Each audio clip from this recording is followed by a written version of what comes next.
ತಾಲೂಕು ಯಾವ್ದಾದ್ರು ಕೂಡ ಹೆಮ್ಮೆಯ ತಾಲೂಕಿದೆ ಅಂತ ಹೇಳಿದ್ರೆ ರಿಸಲ್ಟ್ ಅಲ್ಲಿ ನಮ್ಮ ತೀರ್ಥಹಳ್ಳಿ SLC ರಿಸಲ್ಟ್. ಅದಕ್ಕೆ ವಿಶೇಷವಾಗಿ ಪ್ರಯತ್ನ ಪಟ್ಟಿರ್ತಕ್ಕಂಥವ್ರು ನಮ್ಮ ತೀರ್ಥಹಳ್ಳಿಯ ಶಿಕ್ಷಣಾಧಿಕಾರಿ.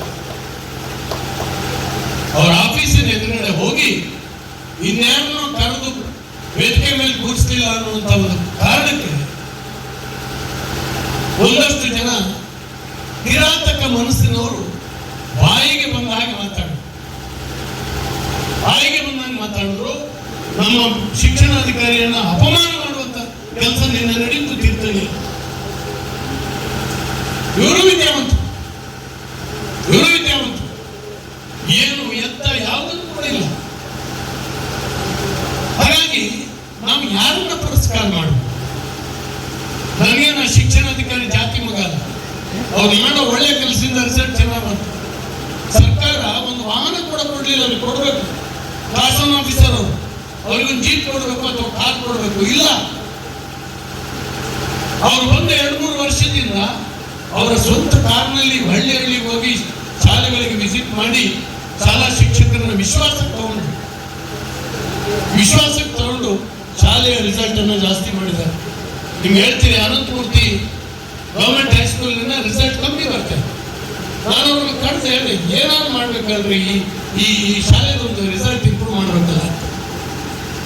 ಏನ್ ಮಾಡ್ಬೋದು ಹೇಳಿ? ಒಬ್ಬ BO ಅಲ್ಲಿ ಕೂತ್ಕೊಂಡು ಕ್ಲಾಸ್ ತಗೊಂಡು ಆ ಕ್ಲಾಸಿಗೆ ಪಾಠ ಮಾಡ್ಲಿಕ್ಕೆ ಹೋದ್ರು.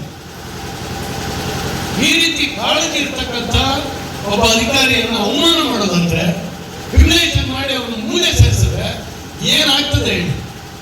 ಏನಾಗ್ತದೆ? ನಮ್ಗೆ ಒಳ್ಳೆ ಕೆಲಸ ಮಾಡ್ಲಿಕ್ಕೆ ಯೋಗ್ಯತೆ ಇರಬೇಕು. ಅದು ಇಲ್ಲೇ ಇದ್ರೆ ನಾವು ತೆಪ್ಪಗಾರ ಇರಬೇಕು.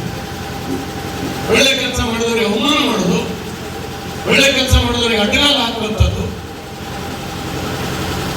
ಈ ರೀತಿಯ ವ್ಯವಸ್ಥೆ ನಮ್ಮಂತ ಸುಸಂಸ್ಕೃತ ತಾಲೂಕಿನಲ್ಲಿ ಖಂಡಿತವಾಗೂ ಆಗಬಾರ್ದಾಗಿತ್ತು.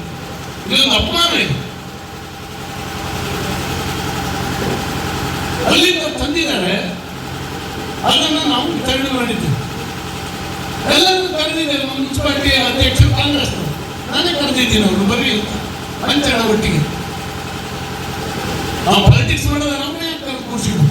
ಅಧ್ಯಕ್ಷರು ಉಪಾಧ್ಯಕ್ಷರು ಇನ್ಯಾರು ಕರೆಗೆ ಪುರ್ಸೊತ್ತಾಗಿಲ್ಲ.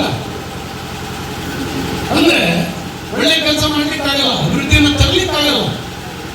ವೇದಿಕೆ ಮೇಲೆ ಕೂರ್ಲಿಕ್ಕೆ ಕಾಂಪಿಟೇಷನ್. ನಮ್ ಕರೀಲಿಲ್ಲ, ಅಪಮಾನ ಆಗಿದೆ. ಇದು ಈ ತಾಲೂಕಿನಲ್ಲಿ ನಡೀತಾ ಇರುವಂತಹ ರಾಜಕಾರಣ. ಇದನ್ನು ಅರ್ಥ ಮಾಡ್ಕೊಳ್ಬೇಕು.